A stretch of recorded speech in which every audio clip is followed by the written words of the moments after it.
Pour un secteur du transport plus compétitif en Côte d'Ivoire, le ministère des Transports a décidé d'être de plus en plus à l'écoute des populations. Depuis quelques années, les mesures s'enchaînent pour une toilette du secteur des transports.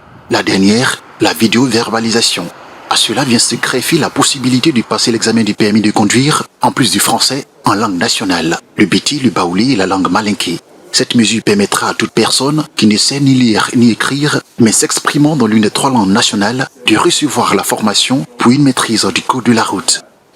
Il a été constaté que la question de l'analphabétisme, du non-savoir lire et écrire en français, posait un énorme problème aux candidats, donc au permis de conduire. Il fallait donc que le ministère trouve une solution. Et c'est pour cela que dans le cadre de notre culture locale, des langues couramment parlées ont été donc retenues pour être donc associées donc aux éléments que les examinateurs auront donc à utiliser pour permettre aux candidats d'être beaucoup plus à l'aise.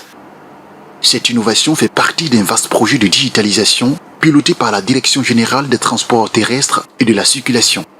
Depuis 2015, la loi d'orientation du transport intérieur sur le transport routier a été prise. Cette loi donc détermine désormais un certain nombre de choses qui favorisent aujourd'hui la professionnalisation.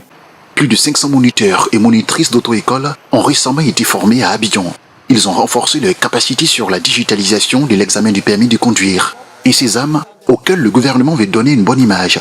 Les autorités ont même suspendu tous les inspecteurs du permis de conduire pour lutter de façon efficiente contre la fraude et la corruption.